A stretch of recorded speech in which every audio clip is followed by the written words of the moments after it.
Bismillahirrahmanirrahim. Alhamdulillahi wassalatu wassalamu ala nabiyil karim wa ala alihi wa sahbihi wa man sara ala nahjihi ila yaumiddin. Amma ba'du.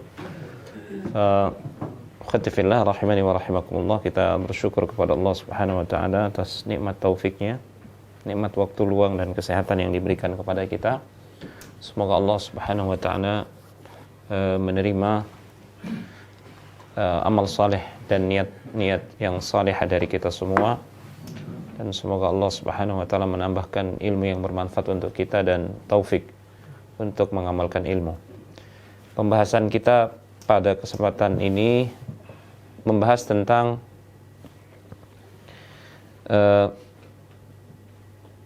mufsidatus siyami wa ma yukrahu lis-shaimi wa ma yubahu lahu. Baik.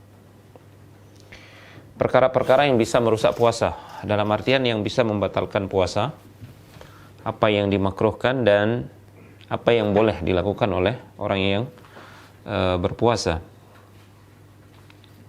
Yang pertama, ma yufsidus shauma wa ma la yufsiduhu. Ya, hal-hal yang bisa membatalkan puasa dan apa yang tidak tergolong membatalkan puasa. Taib. Ini yang insyaallah jadi pembahasan kita yang pertama. Yang pertama, tanawulut ta'am wasyarab. Ini yang bisa membatalkan puasa, ya, mengkonsumsi makanan dan minuman. Dan ini perlu dikasih catatan, amdan, secara sengaja. Jadi kalau yang tidak sengaja berarti tidak batal, karena ada dalil yang jelas terkait hal itu.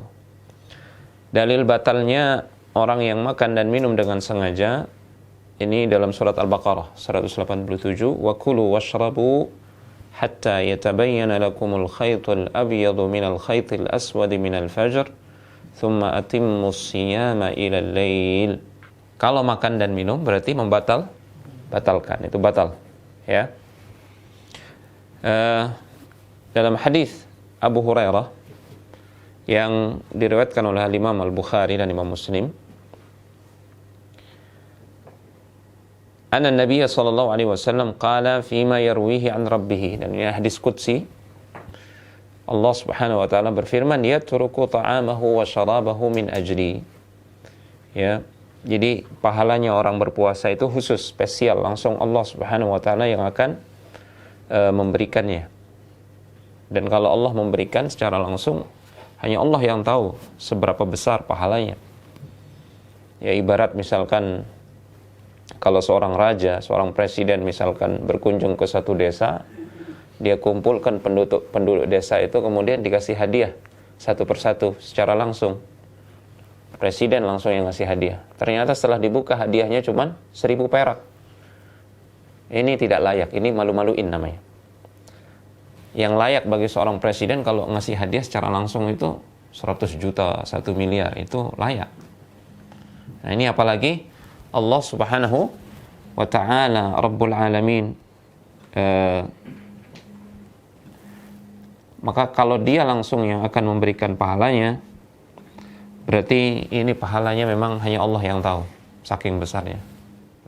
Bagi orang yang makan dan minum dengan sengaja, maka jelas dia berdosa, ya, bahkan ini termasuk dosa besar. Ini membatalkan puasa dengan sengaja, ini termasuk dosa besar. Ditambah dia wajib untuk bertaubat dengan taubatan nasuha.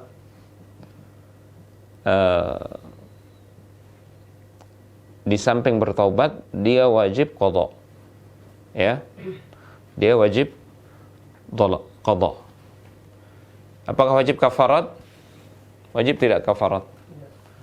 Ya, tidak wajib, karena kafarat ini hanya khusus bagi yang batal puasanya karena jima, berhubungan suami istri di siang hari Ramadan.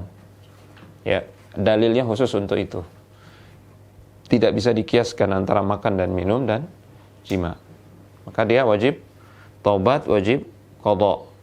Dan para ulama bahkan disepakati oleh ulama madhab yang 4, misalkan dia makan dan minum sengaja di pagi hari, batal puasanya. Dia wajib taubat dan nanti dia wajib qadha. Dan hari yang tersisa tidak boleh dia makan minum lagi. Berdosa lagi dia, tambah dosanya. Wajib dia menahan diri.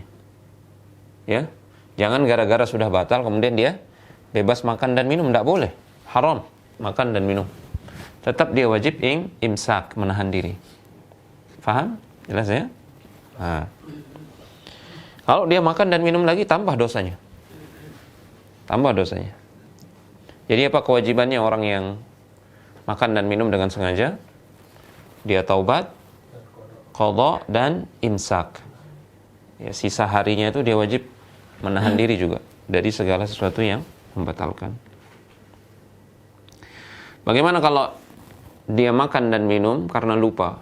Maka jelas hadisnya Rasulullah SAW bersabda, "Man nasiya wa huwa sha'im fa akala aw shariba falyutimma shaumahu." Siapa yang lupa sementara dia dalam keadaan berpuasa, dia makan dan minum, maka hendaklah dia sempurnakan puasanya. Fa innama at'amahu Allahu wa saqahu. Allah sedang memberikan dia makan dan minum gratis. Sengaja dibuat lupa karena itu bentuk rahmat Allah Subhanahu wa taala, ya. Taib. Batal atau tidak? Tidak batal. Lanjutkan saja puasanya. Taib, bagaimana kalau setelah makan dan minum lupa terus mengucapkan alhamdulillah? Gimana hukumnya? Hah? Boleh atau tidak? Alhamdulillah. Berarti senang dia makan dan minum? Hah? Boleh, ya. Kenapa? Karena memang dalam hadis ini disebutkan fa innama at'amahu Allah wa saqahu. Dia sedang dikasih makan dan minum oleh Allah gratis, dilupakan gitu. Dia berkurang sedikit lapar dan hausnya, sementara puasanya tidak batal. Ya. Dan itu termasuk nikmat. Termasuk nikmat. Bukan berarti dia senang melanggar aturan puasa, ya. Dia senang puasanya tidak rusak sementara dia haus dan laparnya hilang. Dan ini termasuk nikmat. Mensyukuri nikmat hukumnya wajib. Boleh berarti mengucapkan alhamdulillah, ya. Baik, bagaimana kalau mengucapkan astagfirullah? Hah? Ya, spontanitas tidak ada masalah, ya. Kalau alhamdulillah aja boleh, berarti astagfirullah juga boleh. Asal jangan diwajibkan astagfirullah karena tidak ada dalilnya. Baik.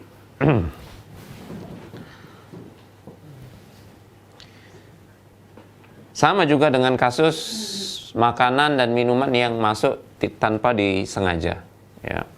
Makanan dan minuman yang masuk tanpa disengaja. Tapi orang yang menelan ludah, mana hukumnya? Ya, telan ludahnya. Mana hukumnya? La yuftir. Tidak membatalkan puasa. Ya. Karena ludah itu memang diproduksi dari dalam, itu bagian dari dalam tubuh kita. Ya. Jadi kalau tidak ditelan lagi tidak ada masalah karena memang dia berasal dari dalam. Yang membatalkan itu dari luar masuk ke dalam lewat sini. Ya. Ibtila. Ya, susah. Ada sebagian orang ya karena menyangka ludah membatalkan kalau ditelan, jadi dia buang. Semakin dia buang semakin kering. Semakin kering. Semakin datang juga. Ya, semakin keluar dia. Ya. Dan menjijikkan juga. Kotor. Dan agama kita mustahil mengajarkan yang hal-hal yang menjijikkan dan kotor, ya. Baik. Bagaimana kalau ada yang nyangkut di gigi kemudian lepas kemudian ditelan? Hah? Enggak apa-apa.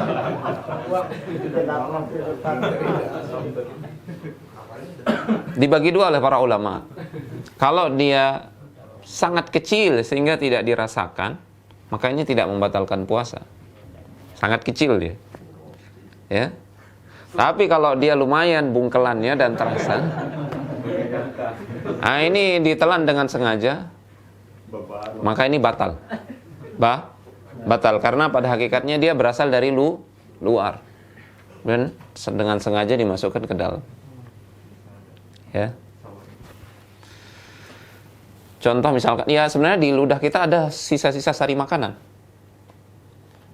Ya sangat berat kalau kita setiap saat kita dituntut untuk meludahkannya. Itu berat. Sementara Allah Subhanahu wa taala tidak menjadikan syariat ini berat. Yuridullahu bikumul yusra wala yuridu bikumul usra. Jadi yang mungkin untuk diludahkan, nah itulah yang dibuang, sisa makanan yang dari sela-sela gigi itu. Ya. Yang mungkin untuk dibuang. Yakin, oh ini arak rasa manis-manis nih sekedik. Nah, ini dibuang. Kalau ditelan dengan sengaja maka itu yang membatalkan.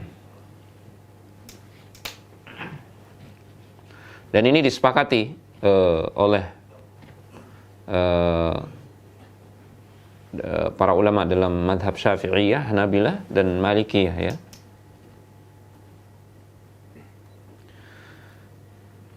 Bagaimana kalau menelan sesuatu yang dia bukan makanan? Contoh, kerikil. Ya. Pasir. Hah? Ya, masuk uang logam. Dia makan uang logam. Kelereng makan. Ya kan? Biasa orang punya kebiasaan gigit kuku. Ditelan dia. Nah, gimana hukumnya? Disebut makanan bukan dia. Secara adat istiadat itu bukan makanan. Gimana hukumnya? Para ulama mengatakan aftara. Dia batal ini. Wa hadza bi ittifaqil madhahibil fiqhiyyah al-arba'ah. Ini disepakati oleh semua madhab fikih yang 4 itu. Hanafiyah, Malikiyah, Syafi'iyah dan Hanabilah. Dan ini madhabnya jumhur salaf dan khalaf sebagaimana yang disebutkan oleh Al-Imam An-Nawawi dalam kitabnya Al-Majmu'. Ya. Dalilnya apa? Ada asar dari Ibnu Abbas radhiyallahu ta'ala anhuma. Beliau mengatakan al-fitru mimma dakhala. Yang membatalkan puasa itu adalah apa yang masuk ke ini. Tenggorokan ini. Kerongkongan ini masuk, ya. Walaysa mimma kharaja. Jadi yang membatalkan itu yang masuk. Dan umum, tidak disebutkan apa saja yang masuk, apakah hanya makanan saja atau minuman saja atau selain makanan dan minuman. Umum. Berarti ini termasuk yang membatalkan. Misalkan orang dia makan kukunya. Dia makan kukunya. Kalau sengaja, sekali lagi, kalau tidak sengaja jelas tidak membatalkan. Ya. Taib. Itu uang logam, kelereng, kerikil itu dia ada bentuk zatnya. Bagaimana kalau asap? Asap, rokok, batal apa enggak? Batal karena dia ada zatnya juga. Kalau diteliti dia ada unsur padatnya, walaupun sangat kecil sekali. Ya.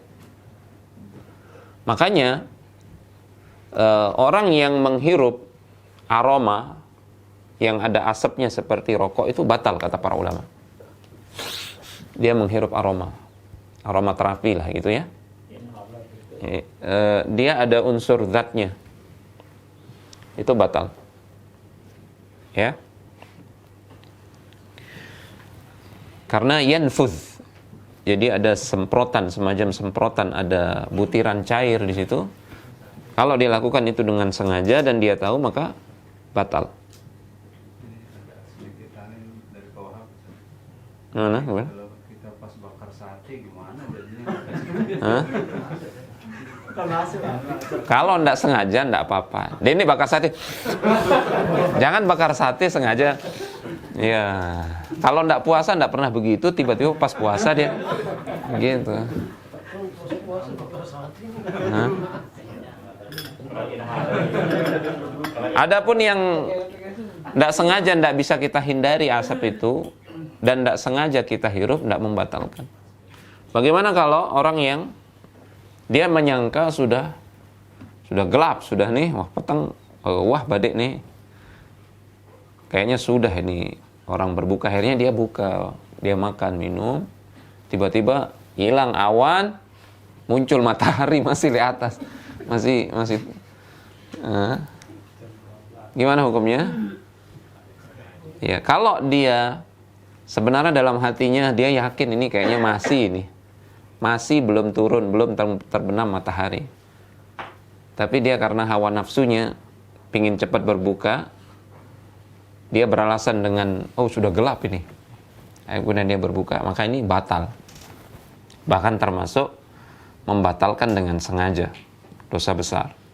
Tapi kalau dia benar-benar yakin, ini sudah terbenam matahari, ternyata itu adalah mendung yang menutupi, maka yang seperti ini tidak batal. Tinggal dia lanjutkan saja puasanya, sah puasa hari tersebut dan tidak perlu qadha. Allah Ta'ala alam. Kenapa? Karena ada dalil dari Asma binti Abi Bakar. Dulu pernah terjadi di zaman Nabi yang seperti ini. Aftarna ala ahdi Rasulillah sallallahu alaihi wasallam. Dulu pernah kami berbuka, ya, ketika berpuasa di zaman Rasulullah sallallahu alaihi wasallam, fi yaumin ghaimin, di suatu hari yang ghaim itu awan, tertutupi matahari itu oleh awan. Jadi disangka sudah terbenam matahari. Tsumma tala'atis syams, tiba-tiba matahari muncul lagi. Tidak diriwayatkan dari Rasulullah SAW beliau memerintahkan para sahabat ketika itu untuk mengqadha. Tidak ada riwayatnya. Padahal banyak sekali para sahabat yang salah faham ketika itu. Akhirnya mereka berbuka lebih dulu, ternyata muncul matahari. Karena tidak ada riwayat Nabi memerintahkan untuk qadha, maka dianggap puasa mereka pada hari itu sah. Ya, walaupun mereka makan dan minum sebelum waktunya. La yukallifullahu nafsan illa wus'aha. Sekarang terkait tadi makan dan minum, ya, jima' di siang hari Ramadan, maka ini jelas membatalkan puasa, bahkan wajib kafarat, ya. Man jama'a muta'ammidan fi nahari Ramadan, orang yang menjima' atau menggauli istrinya di siang hari Ramadan. Ini berdosa juga kalau dia lakukan dengan sengaja dan dia sudah tahu hukumnya, berdosa. Dan pernah kejadian di zaman Rasulullah SAW, maka dia diperintahkan untuk membayar kafarah.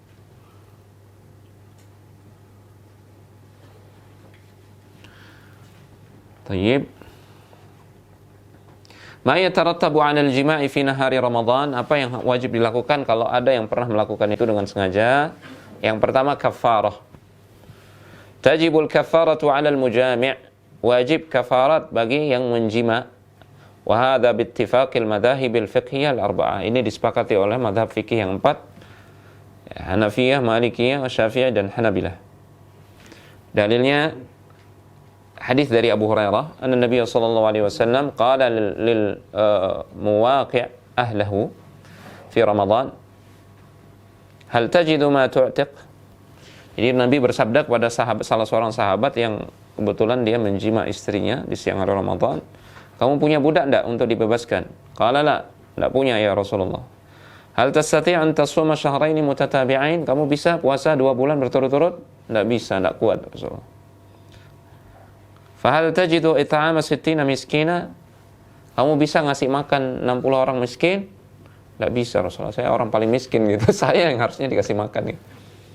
Akhirnya Rasulullah SAW memberikan dia infak sedekah, justru diperintahkan untuk memberikan makan keluarganya, itu sebagai bentuk kafaratnya dia. Ya. Pertama, membayar kafarat. Pertama, bebaskan budak. Kalau nggak bisa baru puasa 2 bulan berturut-turut. Kalau nggak mampu puasa 2 bulan berturut-turut, baru memberi makan orang miskin, 60 orang miskin.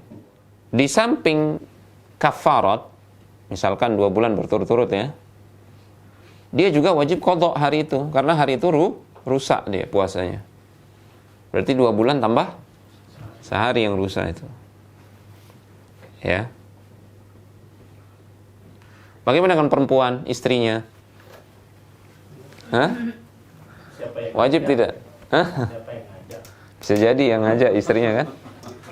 Idza jumi'atil mar'atu fi nahari Ramadan ta'i'atan yalzamuhal qadha. Kalau istrinya tidak menolak, ya diajak di siang hari, dia tidak menolak, maka istrinya ini wajib qadha. Wal kaffarah. Kafarat juga wajib. Di sini dikatakan seperti itu. Wa huwa madhabul jumhur. Ini madhabnya mayoritas fuqaha Hanafiyah, Malikiyah, Hanabilah. Dan salah satu pendapat dalam madhab Syafi'iyah. Ya. Itu kalau istrinya tidak menolak. Makanya istri wajib mengingatkan, "Bang, ini siang hari nih, sabar." Wajib. Ya, wajib. Namun sebagian ulama mengatakan tidak wajib kafarat bagi wanita. Sebagian ulama ya. Namun yang dikuatkan di sini adalah tetap wajib kafarat juga bagi wanita yang kalau dia tidak menolak. Kalau dia lupa, sah puasanya dan tidak wajib tidak wajib qadha, tidak wajib kafarat. Nah ini alhamdulillah lagi nih. Astagfirullah. Kalau lupa, lagu saya lupa. Siapa yang bisa lupa kalau masalah seperti itu? Tanggungnya itu. Iya.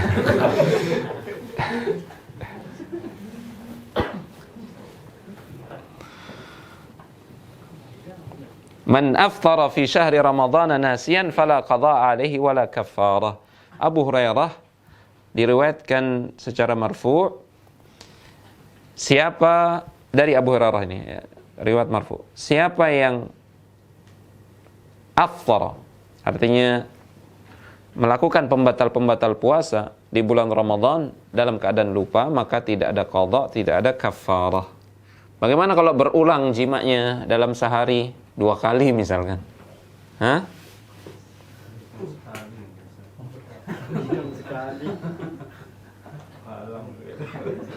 Takfihi kafaratun wahidah idza lam yukaffir. Maka cukup dia melakukan satu kafarah. Ya, enggak 2 kali lah. Kalau 2 kali, Masya Allah 4 bulan atau 120 miskin. Tapi berdosa dia ya. Berdosa dia. Yang 2 kali ya 2 kali dosanya. Kalau yang penjelasan yang Anda dengar ini sahih apa enggak ini saja? Kalau dia ingat itu setelah dia selesai, katanya ini tanggul-tanggul yang mengadakan kajian di masjid-masjid. Kalau dia ingatnya itu setelah selesai, katanya maka ndak katanya ndak ada kafarah, ndak perlu qadha katanya kan. Nah, adapun kalau misalkan ingatnya itu pas pertengahannya, itu tetap akan kena kafarah katanya. Kalau ingatnya setelah sepakat, tidak wajib qadha, tidak wajib kafarah. Tapi kalau ingatnya di tengah-tengah, dia wajib untuk segera menanggalkan ya, segera melepaskan diri. Itu yang nyabutnya itu. Astagfirullah. Segera harus wajib. Kalau dia lanjutkan dalam keadaan ingat, ini wajib qadha, batal dia berarti, dan wajib kafarah. Wallahu a'lam.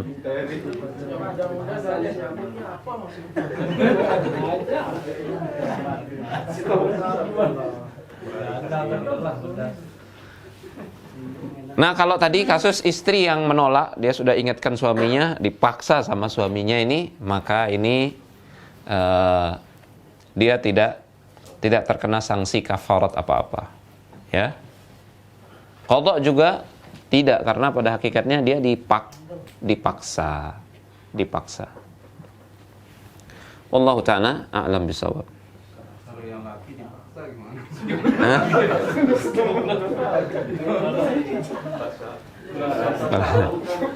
Kekerasan dalam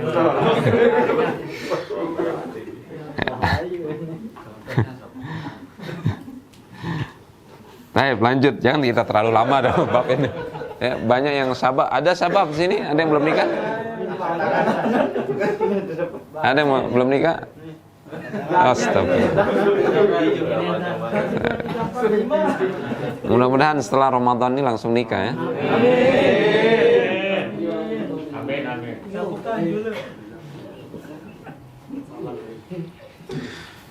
Taib, khurujul mani ini juga yang ketiga ya, termasuk yang membatalkan puasa. Khurujul mani muta'ammidan, mengeluarkan mani dengan sengaja. Ya. Ini disebutkan bahwasanya ini kesepakatan mazhab fikih yang 4. Istimna ya, onani. Ini enggak boleh. Karena Allah Subhanahu wa taala berfirman dalam hadis qudsi, "As-saumu li wa ana ajzi bihi." Puasa itu untukku, aku yang akan langsung memberikan balasannya. Yada'u syahwatahu wa aklahu wa syurbahu min ajri. Orang yang puasa itu dia sudah meninggalkan syahwatnya karenaku, meninggalkan makan dan minum karena aku. Ya, di sini disebutkan yada'u syahwatahu, dia meninggalkan syahwatnya. Dan syahwat di sini mencakup semua hal selain jima juga. Dia meninggalkan syahwatnya. Dalam artian dia onani juga itu termasuk melampiaskan syahwat, dan itu tidak boleh di luar bulan Ramadan. Walaupun sekali lagi sebagian ulama yang lain mengatakan orang yang onani di bulan Ramadan, siang hari Ramadan, dia hanya berdosa tapi tidak sampai membatalkan puasa. Ini pendapat sebagian. Ya. Paling amannya sih ikuti pendapat jumhur ulama, mayoritas ulama, ya. Karena kalau bermudah-mudahan dalam masalah ini bareh jarin laun. Ya. Ambil pendapat yang amannya gitu ya. Walaupun tidak apa-apa, kita tahu ada sebagian ulama seperti Syekh Al-Albani rahimahullah ta'ala, beliau berpendapat seperti itu. Karena tidak ada dalil orang yang onani itu membatalkan puasa. Yang ada dalilnya cuma jima. Dan jima beda dengan onani, kata beliau. Ya. Namun untuk amannya, ya ambil pendapat ini, jumhur. Pendapat jumhur wallahu ta'ala alam, agar kita lebih hati-hati. Taib. Bagaimana kalau bercumbu? Hukmu man basyara au qabbala au lamasa fa anzal. Dia cium istrinya, dia cumbui istrinya, dia pegang istrinya, kemudian keluar maninya. Keluar maninya.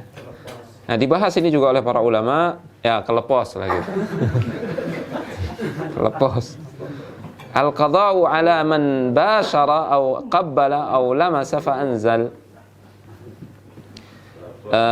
Man anzala al-mani bimubasharatin duna al-farj au bitaqbilin au lamsin fa innahu yuftiru bidzalik.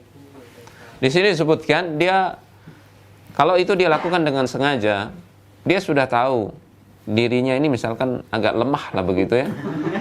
Ya, baru dia cium istrinya langsung dia tahu biasanya akan mengeluarkan mani walaupun tidak jima. Kalau dia tahu itu, maka ini batal puasanya.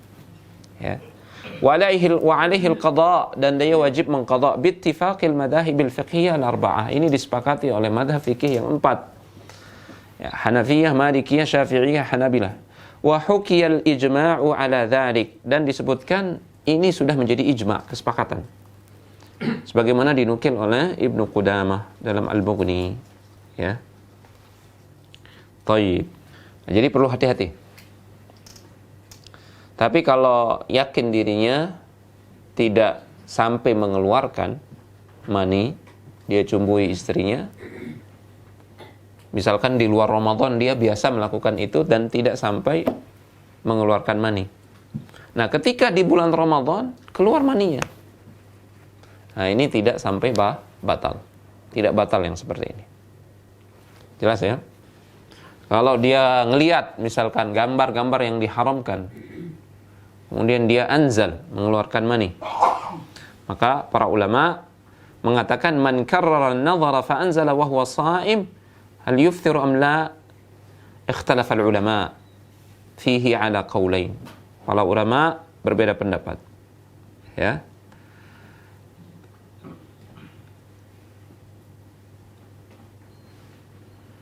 Fa innahu yuftir. Ini pendapat yang pertama mengatakan dia batal puasanya.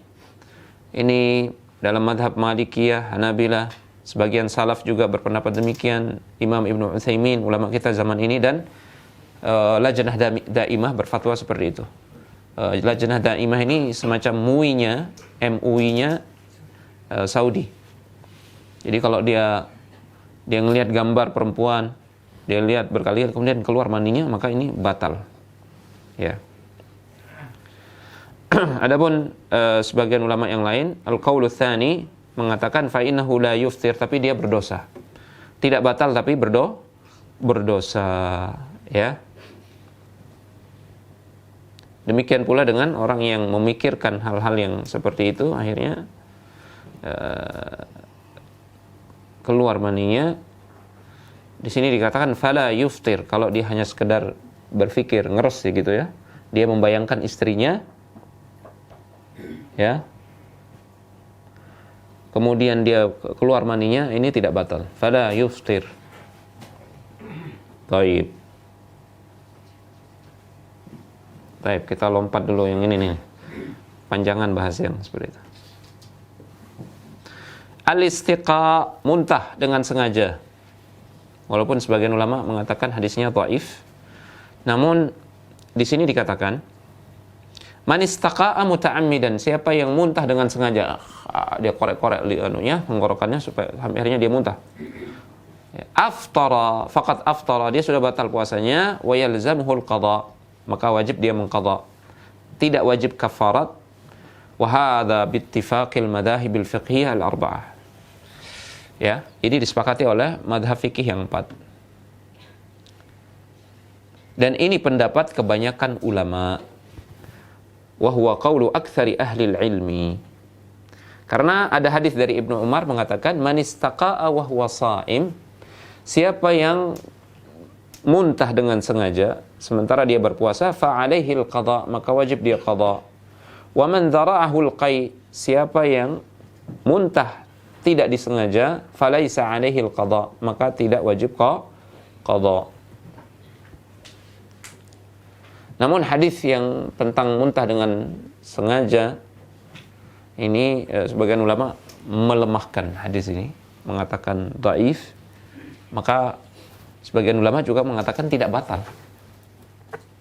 Ya, apalagi Ibnu Abbas radhiyallahu ta'ala anhuma pernah mengatakan innama yuftiru idza dakhala, yang membatalkan itu kalau sesuatu masuk, walaysa ma kharaja, bukan yang membatalkan itu sesuatu yang keluar. Ada perucapan Ibnu Abbas seperti itu. Ala kulli hal, ambil kalau ana lebih condong kepada pendapat jumhur, bahkan ulama ada yang mengatakan ini disebutkan ini bittifaqil madhahibil fiqhiyah al-arba'ah. Ini kesepakatan fuqaha, bahkan semua ahli fikih di 4 mazhab itu sepakat kalau muntah dengan sengaja, ambil amannya. Maka jangan ngorek-ngorek gitu. Kemudian khuruju dabil haid wan nifas, yang keberapa? Yang membatalkan yang keberapa ini? Yang kelima ya. keluarnya darah haid dan nifas. Jelas ini bagi wanita. Taib, bagaimana dengan imsak? Wajib tidak bagi wanita haid dan nifas? Misalkan di waktu pagi, jam 10 pagi dia keluar darah haidnya. Dia sudah berniat dan sudah makan sahur juga. Tapi jam 10 pagi keluar darah haidnya. Setelah keluar darah haid, wajib menahan diri atau tidak? Tidak wajib menahan diri. Artinya boleh dia makan dan minum. Boleh dia makan dan minum. Kenapa dia tidak wajib imsak? Kenapa?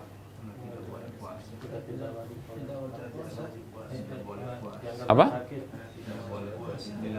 Ya, karena tidak wajib puasa. Seandainya dia keluar darah haidnya itu semenjak malam, ya, dia boleh makan di siang hari itu, ya kan? Boleh makan di siang hari. Apalagi kalau hanya sekedar, apalagi kalau orang yang dia sudah berniat kemudian sudah makan sahur, keluar darah haidnya di tengah hari. Taib, yang keenam, al-junun wal ighma, hilang akal. Jadi kalau orang lagi puasa kemudian tiba-tiba dia hilang akalnya, maka ini puasanya hari itu tidak terhitung. Puasanya hari itu tidak terhitung.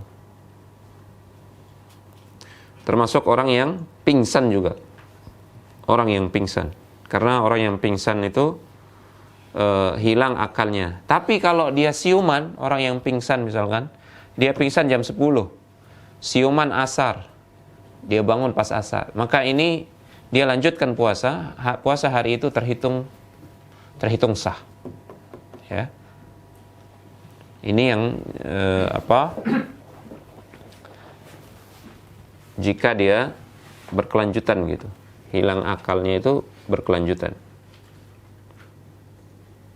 Kemudian ar-riddah, murtad, na'udzubillah, ini juga batal puasanya. Kalau seandainya nanti dia masuk Islam lagi, maka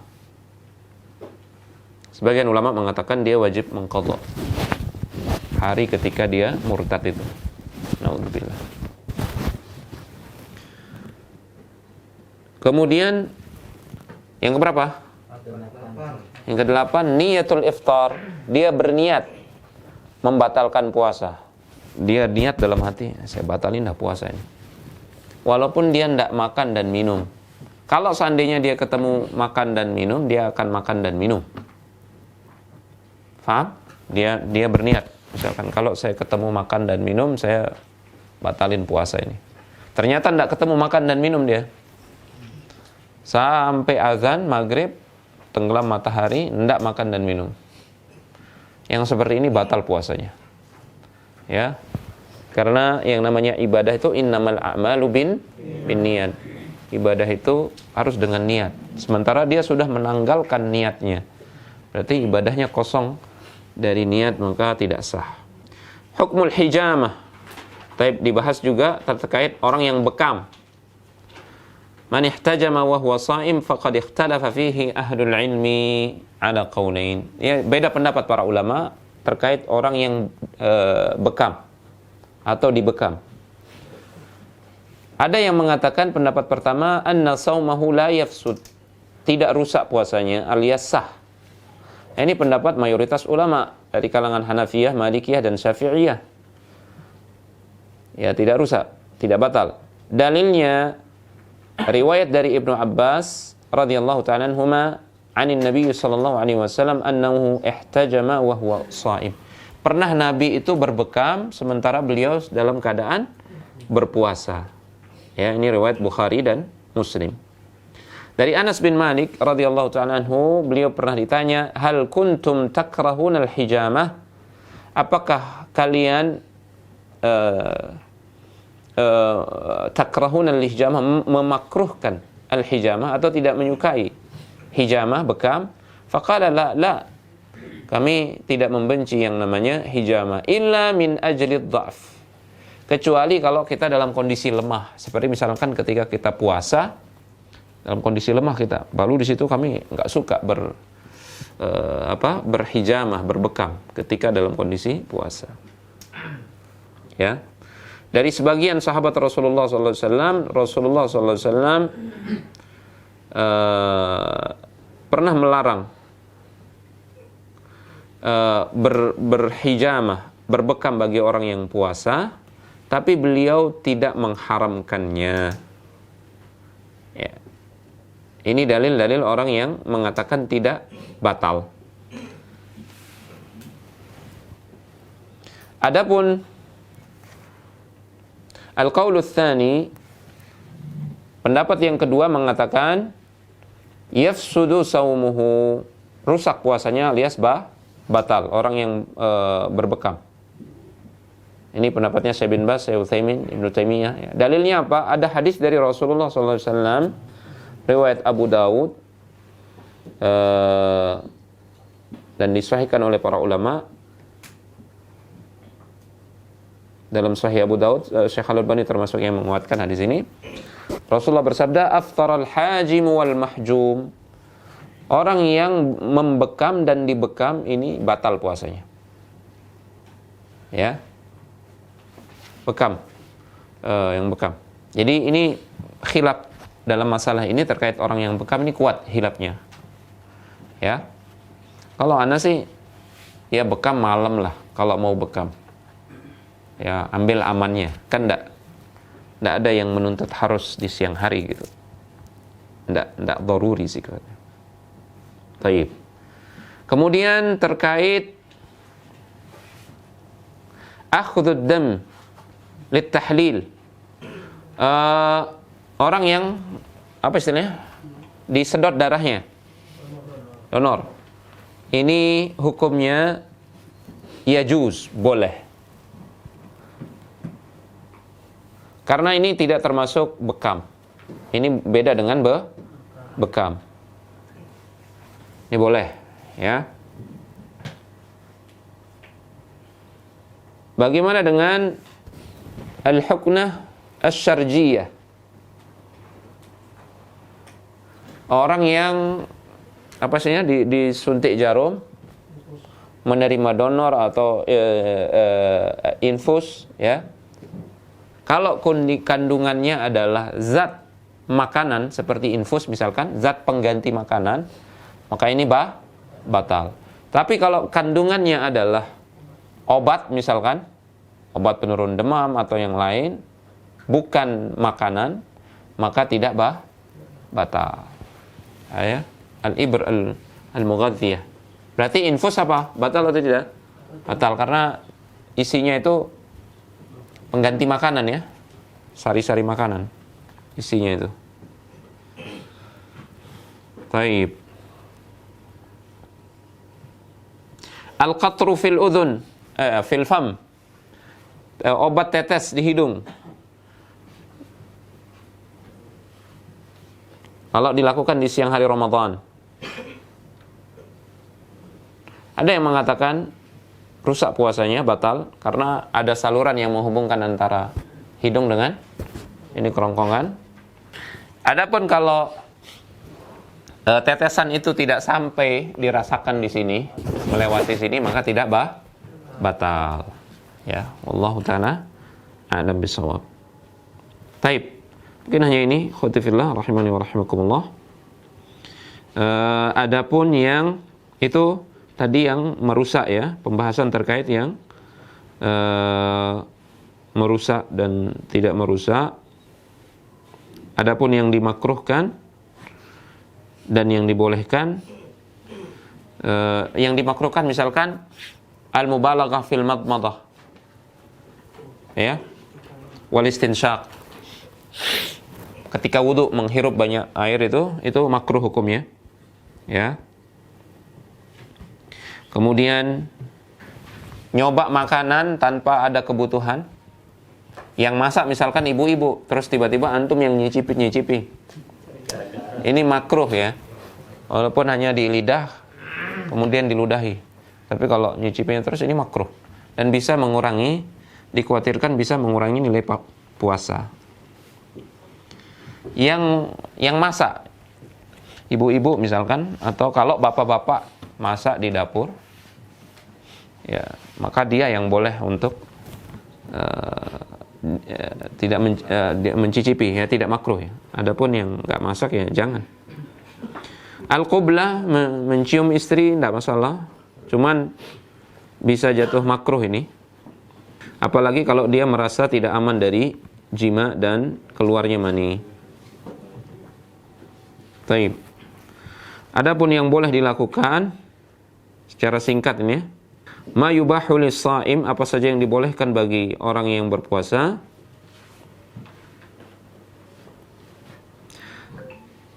Ta'khirul junub,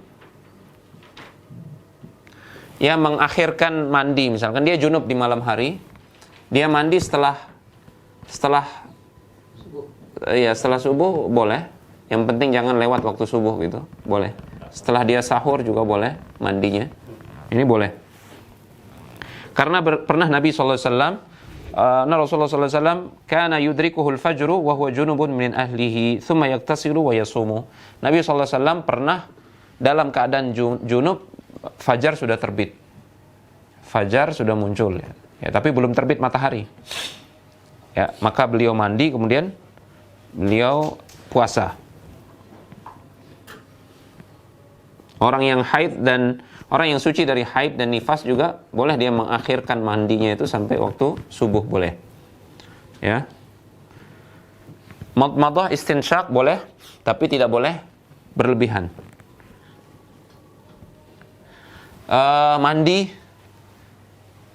Mandi di kolam boleh, yang penting jangan diminum air kolamnya. Mandi di kali yang dingin boleh.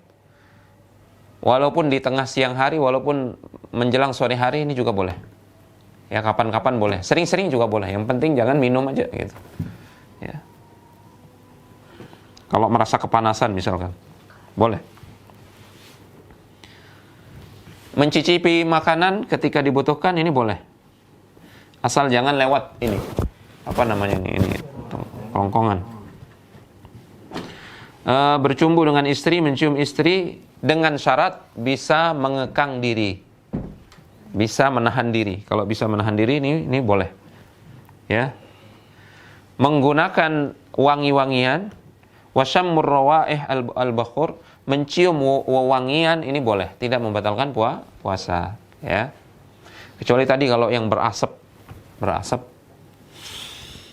ya, sengaja dicium seperti orang yang menghisap rokok, nah ini bisa membatalkan.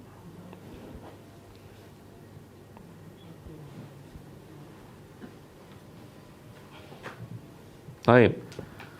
Siwak, sikat gigi, pakai odol pasta gigi boleh. Ya, asal jangan ditelan.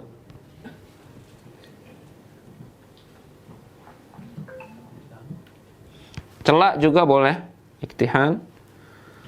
Pakai obat tetes mata juga boleh. Ya. Ada yang terasa sampai tenggorokan, obat tetes mata sampai terasa di tenggorokan. Dia tidak tergolong saluran makanan ini. Kalau hidung masih digolongkan saluran makanan. Ya. Kemudian yang di sini ini mungkin hanya sedikit dan tidak sampai lewat deh. Ya. Makanya dibolehkan oleh para ulama, dimaafkan. Obat tetes telinga juga demikian, karena telinga ini bukan saluran makanan juga sebenarnya. Ya. Itu beberapa hal yang dibolehkan. Wallahu ta'ala a'lam bis-shawab.